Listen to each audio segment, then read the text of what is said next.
Olá, estamos começando mais um Rio Grande que dá certo reconstrução. Hoje, recebendo Samantha Takimi, diretora-presidente da Corsã. Seja bem-vindo ao nosso Rio Grande que dá certo. Obrigada, é uma honra. Uma honra toda nossa aqui. Está no comando da Corsã, passou por um processo de desestatização, né, a empresa. Hoje está sobre o grupo Aegea, o consórcio Aegea, né? E vem da carreira, né? Veio de dentro da estrutura da Corsã, né? Sim, eu já era empregada da empresa desde o ano de 2012. Sim, e aí foi guindada pelo governo, indicada, no caso, ao comando da nova Corsã, vamos dizer assim. Da né? nova Corsã. Que faz parte do processo de reconstrução também. A sede chegou a ficar isolada, né, em função da enchente, né? Sim, a sede ali na Caldas Júnior ficou isolada, né, tomada por água. Nós ficamos 2 meses fora da órbita do centro de Porto Alegre. Como é que foi essa mudança de cultura da empresa estatal para a empresa agora sob o grupo do consórcio Aegea, que adquiriu em leilão? Há um trabalho intenso, não só com a população, mas também com o colega. Então, há um trabalho de comunicação interna, um trabalho externo, para que essas órbitas, né, colijam para o bem comum. Há uma troca de forma de atuação e logo da lógica de trabalhar, uma de modificação união de cultura, esforços, né? de cultura. Troca de local, de layout, há uma troca de cultura para uma alteração na forma da entrega, né? A gente tem que unir ali o conhecimento da Corsã de mais de 50 anos, a inovação que vem com o novo controlador. Tem uma estrutura toda, porque tem laboratórios da Corsã, tem estação de tratamento, né? Isso está tudo no escopo sendo trabalhado também nessa forma de cultura, né? Sim, sim. Nós atendemos 317 cidades e temos, né, unidades regionais. Mas nós temos na sede aqui em Porto Alegre um laboratório centralizado, extremamente equipado, né, controle de materiais para dar suporte a todas as regionais. Como é que vem sendo feita essa conversa com as prefeituras nesse processo de assunção? É uma conversa muito próxima. Não tem como tu atender com qualidade sem conhecer, né, o teu cliente. O prefeito, a comunidade tem que estar próximo. E isso faz parte da cultura do grupo controlador. Tanto que, por exemplo, trabalhos sociais são um dos pilares de integração. Tu não pode ter uma prestação de serviço num contrato de mais de 30 anos, por exemplo, em que tu não conheça as pessoas, né? Tu não conheça a cultura delas, não entenda quais são os anseios. Porque tu vai entrar na casa dessas pessoas, claro, né? Para prestar o serviço. Como é que está sendo a conversa da renovação desses contratos todos, né? Nós temos uma equipe que trabalha especializada nisso, atendendo a cada particularidade. E a renovação já ultrapassou 250 contratos, dos 317. Então, é um trabalho intenso, né, especializado e contínuo. Sim, a meta é ultrapassar os 317, fechar os 317 e tentar outros. A empresa está aberta a novas concessões, mas nós temos aqui os 317, né, dentro do guarda-chuva da Corsã. Nessa oferta de serviços, o que já dá para detectar, o que modificou do tempo da estatal para agora? Agilidade, forma de pensar em atender de uma forma mais rápida. A quebra de amarras, né, que obviamente há numa gestão estatal, não há numa gestão corporativa. E a gente ganha a experiência das outras unidades. Como é uma empresa que tem uma capilaridade, tu tem experiências e um benchmarking interno, né? Tu tem colegas de todo o Brasil para trocar informação contigo, para te trazer novas informações, experiências boas e ruins. Sim. Então, isso é muito construtivo. O que funciona no outro estado, o que funciona no outro braço da Aegea. Exato. A Aegea tem um guarda-chuva com outros investimentos no país hoje, né? Exato, tem outras unidades que tratam de água e esgoto. E vocês trocam essa experiência toda, né? Tem uma meta a ser estabelecida, que é o Marco Legal de Saneamento, né? Que é audaciosa, mas é fundamental, porque saneamento é saúde. Como é que vocês estão trabalhando esta meta? Essa meta que vem da lei, Sim. foi contratualizada, né? E segue em planejamento a cada ciclo orçamentário. Nós temos uma preocupação de olhar a inovação, a modicidade tarifária, a qualidade do serviço, porque isso são questões que não se descolam, né? Para que tu tenha essa evolução tranquila. Porque há, sim, uma grande modificação na vida das pessoas. Ela tem água, ela tem que ter o esgoto tratado, isso interfere na via pública, na conta. Então, são muitos os pilares que tu tem que abraçar de uma forma tranquila para que esse, né, cliente entenda o benefício. Uhum. Sim, ele entendendo a prestação de serviço e recebendo, entende melhor esses processos todos. Tem um plano de investimento para o Estado? Como é que está contratualizado isso? Tem um plano de investimento, ele está separado, né, em todas essas unidades, dentro das suas particularidades. Uma estabilidade com relação à água, nós já tínhamos, né, uma grande capilaridade na água, mas sim ajustes de modernidade sempre são necessários, né, controles.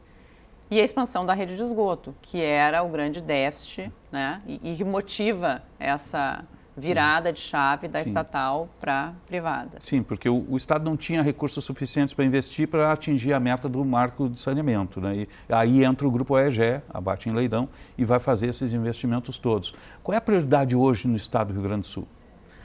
Se trabalhou inicialmente com os gaps que estavam em aberto, e disso o litoral norte foi um grande carro-chefe, uma grande preocupação, porque ali nós tínhamos uma expansão imobiliária e que estava paralisada. E com a pandemia superlotou o litoral. Exato, também, né? E aí isso impactava em geração de emprego, né, em problemas ambientais, então esse foi um foco muito importante, além de outras obras espalhadas pelo Estado que estavam paralisadas por problemas gerais.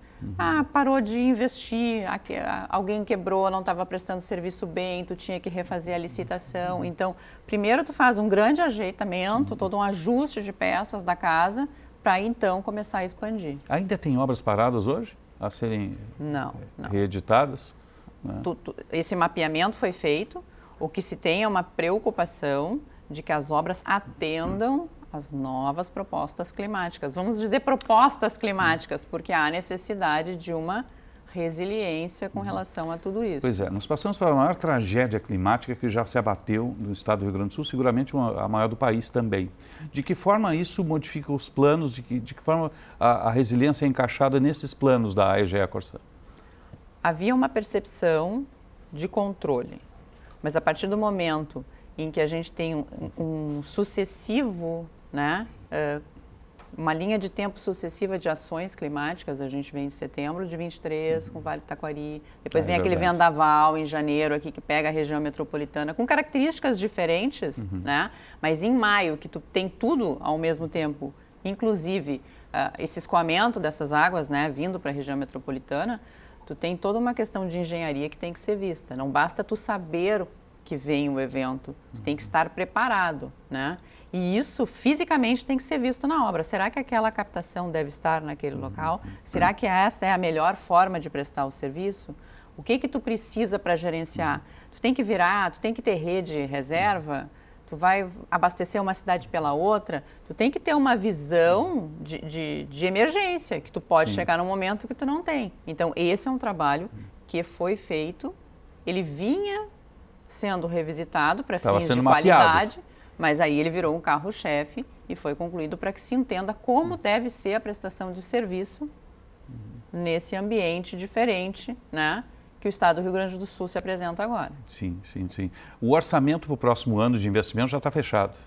Tá fechando agora.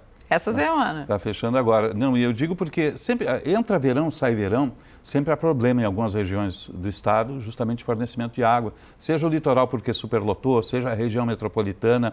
Como é que vocês estão tratando isso? A resiliência, há um projeto que veio já da assinatura do contrato de resiliência hídrica. Ele passou a ser resiliência hídrica mais climática, porque ele ganhou essa força com os eventos climáticos dos últimos meses. Mas esse sempre foi um carro-chefe, de entender aonde poderia se ter um esvaziamento hídrico. Bom, os poços, a captação superficial, isso tudo tem que ter um estudo, né? Então, isso é um carro-chefe e tem um orçamento, um olhar e equipes preparadas para este evento. Porque a gente sabe, né, que normalmente quando tem um inverno chuvoso, né, depois pode vem ter uma a seca. A estiagem é uma recorrente no estado do Rio Grande do Sul. Então, isso, desde o ingresso do grupo controlador, já estava sob análise. Ele já tem isso mapeado para a próxima estação? Muitas ações já foram feitas, inclusive. Nós tínhamos um gap bem maiores de cidades dentro da lista. Uma parte já foi feita e agora segue o planejamento para as demais e algumas revisitações em razão das áreas de alague, por exemplo. Né? Sim, porque mexeu com o manancial d'água, né? Que é de onde é tratado, no caso. Exato. Né? Ou a água chega perto de um poço, isso também tem que perfurar um poço, alguns poços, por exemplo. Pode contaminar o poço. Foram trocados de lugar no município de Estrela, por exemplo. Eles foram colocados em áreas mais altas, que têm capacidade hídrica, mas que ficam longe, né, da zona que potencialmente a água pode chegar. Tivemos investimentos em estações de tratamento? Tivemos investimentos em estações de tratamento e também a preocupação de que elas sejam protegidas em caso de inundação. Porque a antiga Corsã tinha algumas bem antigas, né? Notadamente no interior do estado havia sempre a reclamação por parte dos prefeitos, das comunidades. Né? Isso também é uma forma que foi o plano de investimento, né? Quando vem essa lógica da universalização, ela pega essas situações, se essas estações vão ser remodeladas, se vão desativar, qual é a forma de prestação para cada local. Porque hoje tem tecnologia mais moderna, né? De tratamento, de tudo, né? Tem formas bem... E mais baratas, às vezes, né? Exato. E formas de montar mais rápida, otimizar. Existem coisas que tu deve pensar, né? E de acordo com aquela região. Porque, por exemplo, conforme a região aonde que tu vai descartar, né? Tu também tem que pensar nesse lodo, numa forma ambiental, que ele tem que ser olevado, ele tem que ser tratado. Ele sobra do processo, né, no caso. Exato. A gente só entende abrir a torneira e a água que bebe. Exato. Mas atrás desse processo tem todo um tratamento, né? E tem um trabalho de engenharia, tem os químicos que são aplicados, né? Sim, sim. Então, dependendo de onde capta a água, muda o tratamento. Muda o tratamento. Ele tem todo tratamento ele tem uma regra, né? E a regra tem que ser atingida. Então, assim... regra de potabilidade. De potabilidade. O Ministério tem, né, regras severas que tu tem que implementar. E, por exemplo, no decorrer desse evento de calamidade, nós aumentamos para um número de 500 análises. Exatamente para garantir a prova da contraprova de que a água estava sendo totalmente tratada para entregar ao usuário. Com a enchente eu aprendi turbidez da água, que tem que ser tratada, né? Tem que ser tratada. A nossa da capital ficou com uma turbidez muito alta, eu moro na Zona Sul, fiquei bom tempo sem água ali tratada, né? Justamente em função disso. Exato. Em função da turbidez, né? Da contaminação dela. Sim, porque ter volume não quer dizer ter qualidade, né? Isto, exatamente. Né? Até para ser tratada ela tem que ter um limite, não é? Exato. A gente está conversando com Samanta Takimi, diretora-presidente da Corsã, a EGEA. Vamos fazer um breve intervalo no nosso Rio Grande que dá certo. Nós já voltamos e você fica conosco.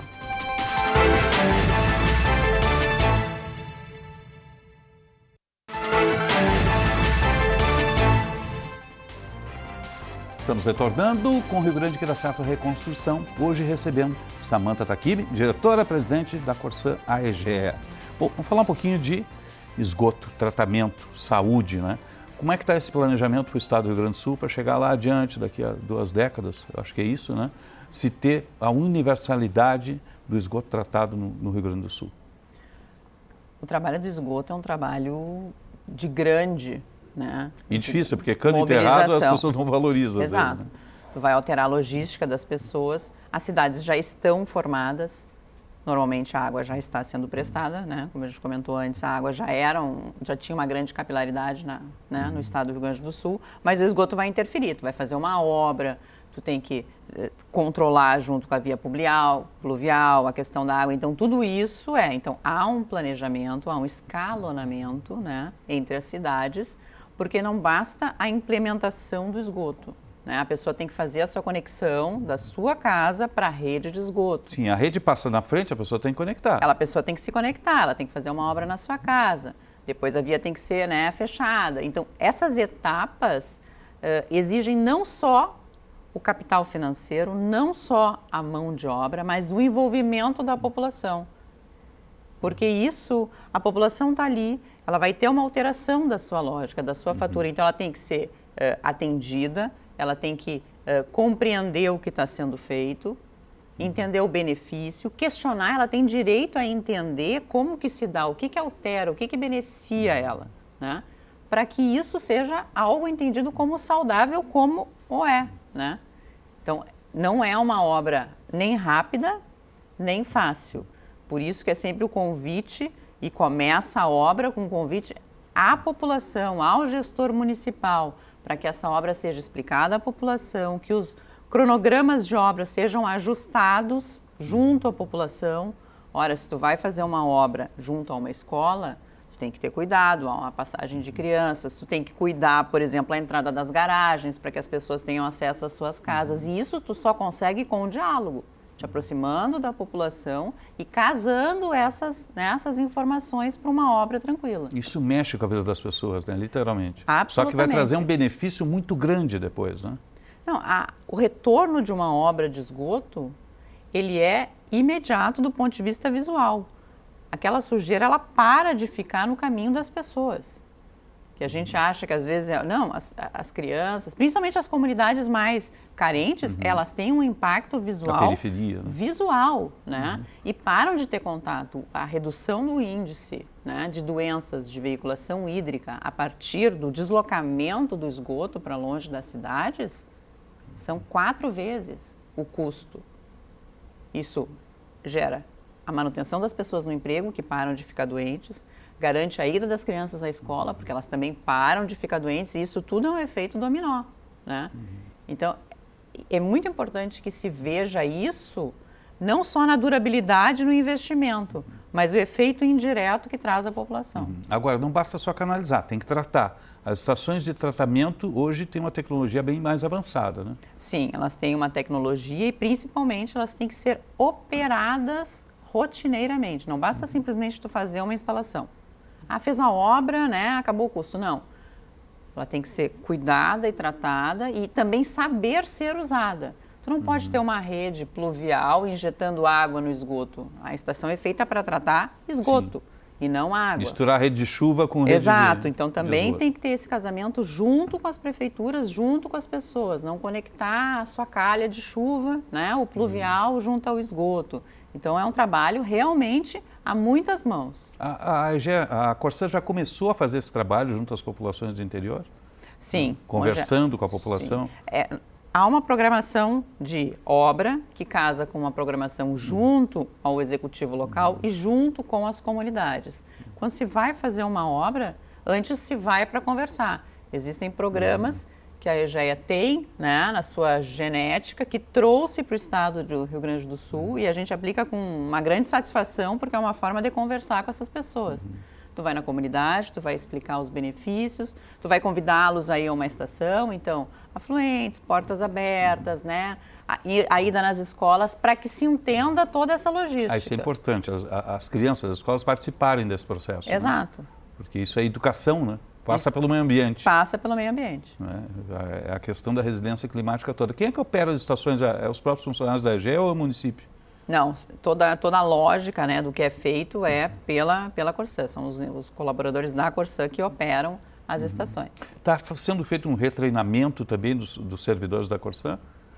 É feito um retreinamento, a política de ensinamento de construção de conhecimento constante. Então, existem cursos à disposição, todos têm metas conforme as suas características. Isso é uma situação. Os novos colaboradores, né, vêm sendo treinados. A gente também tem uma forte implementação de regras para a segurança do trabalho. Tem ESG também, né? ESG, então nós temos a cultura, né, de controlar essas situações de segurança, a utilização de EPIs. Tudo isso passa por um ensinamento constante e é só essa constância que garante a segurança da população e dos colaboradores. Agora, são quantos? 317 municípios, 317 né? Como fazer a gestão desse processo todo? Como é que se faz isso? Com muita comunicação.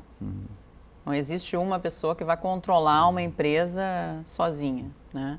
Então, por isso que toda a conversa, todo o estudo, ele tem que chegar até a ponta. Se fez um processo de descentralização, se deu mais força para essas regionais, para que elas tivessem mais a oportunidade de construir essa comunicação com a ponta. Porque toda vez, o telefone sem fio, né? Sim. Toda vez que tu passa por essa conversa vai se mudando. alterando. Por isso da ideia dessas regionais mais fortes, né, com um orçamento próprio, com equipe própria, para que haja esse empoderamento e essa comunicação. A nossa ideia são 317 gestões, Sim. né? Então eles têm que ter dentro da sua regional uma pessoa de comunicação, uma pessoa de segurança. Por quê? Porque é no município que essas coisas vão acontecer. Sim, tudo acontece. As regionais já existiam antes? Elas existiam, mas elas tinham uma formatação diferente do que elas têm hoje. Elas foram qualificadas e empoderadas para que elas pudessem atender melhor o cliente do município. Que experiências de fora vocês já estão aplicando aqui? Experiências de sucesso da EGE? Os programas sociais. O braço social. O braço social que vem ser, né, instituído aqui. As regras de segurança do trabalho, que há um departamento específico, né, com mais colaboradores, com praticar as regras de segurança diariamente a cada saída das equipes, né, da sede. Então, isso são cases de sucesso que a gente já traz da organização. Essa forma de se comunicar mais tranquila, mais ampla, né, com a troca de paredes por um ambiente livre para que todos possam participar. Por incrível que pareça, são às vezes pequenas mudanças que geram um grande resultado, né? Porque tu não tem exatamente como fazer que uma mesma mensagem passe de um a um até o colaborador da cidade X. É impossível, todos têm que olhar da mesma forma. A gente está conversando com a Samantha Takimi, diretora-presidente da Corsã, a EGE. Vamos fazer um breve intervalo no Rio Grande que dá certo. Já voltamos, você fica conosco.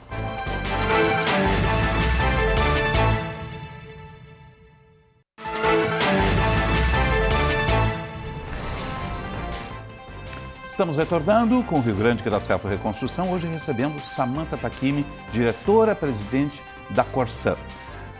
A Corsã vem investindo também nos hidrômetros, na tecnologia de medição desses processos. A gente sabe que tem muitas áreas, às vezes, que simplesmente não eram contabilizadas a água que era consumida e acaba retirando de outros locais, até mesmo dentro de municípios, né? A qualificação dos instrumentos de medição é um compromisso, né? A medição tem que ser certa e adequada. A pessoa tem que ter segurança daquilo que está sendo cobrado consumiu, né? Pelo seu serviço, né? Isso é uma questão de transparência. Uhum. Também a revisitação desses locais, né? É importante o cadastro para que a residência esteja quantas pessoas moram, evitar perdas, às vezes tem um vazamento, isso altera a forma de prestação de serviço. O novo marco traz não só os índices de universalização de água e esgoto, mas também a redução de perdas no sistema, ou seja, não pode haver um desperdício não só por uma questão de conta, exato, mas por uma questão ambiental. Você não pode desperdiçar água tratada, né? Então essa é uma lógica que tem que ser respeitada também pela legislação que é aplicável. Eles estão sendo colocados hoje no estado, novos hidrômetros, está sendo mapeadas as regiões que estão sem? Assim, há uma troca de parque de hidrômetros e há também, por exemplo, assim, existem áreas que não estavam na prestação. O município quer que aquelas pessoas precisam, teve uma ampliação de região, ou era atendido por um poço, e passa então a ser atendido pela Corsã, e aí então há a colocação da rede e hidrometração nos padrões das demais unidades. Samantha Takimi, o que é fundamental para a reconstrução do Rio Grande? Muita boa vontade, muito trabalho e, acima de tudo, união. A união de esforços devem convergir para premissas maiores e não individuais. Não vai reconstruir um estado, uma empresa, uma vida, uma família com o meu particular. Eu acho que todos devem se unir em prol de algo maior, porque isso vai garantir com que o estado retorne à sua vida. Não é uma única vontade. E talvez seja esse o grande desafio. Convergir vontades para o bem maior. Isso é fundamental. Agora, como é que tem sua relação com o Estado, governo? É muito tranquila, porque nós trabalhamos em prol de um bem comum, que é a universalização. Então, aí nós já temos, né, uma lógica de atuação convergente. O diálogo era tranquilo e permaneceu tranquilo com o Estado e com todos os municípios. A gente segue dentro da lógica de fazer parte da sociedade gaúcha. Então, isso é um motivador, né, para o sucesso. Para fechar, qual é o orçamento consolidado de investimento para o próximo ano? Esse é um número mágico, ainda não tenho para te dizer. Mas tem as obras já definidas, né? Sim. Todas mapeadas já, né? Sim, muitas obras. E a gente espera colocar elas à disposição da população rapidamente. Samantha Takimi, diretora-presidente da Corsã, obrigado pela presença Muito aqui bem. no nosso Rio Grande da Certo Reconstrução. Tá? Obrigada. Vamos ficando por aqui. Obrigado pelo carinho da sua audiência. Voltamos na próxima semana. Até lá!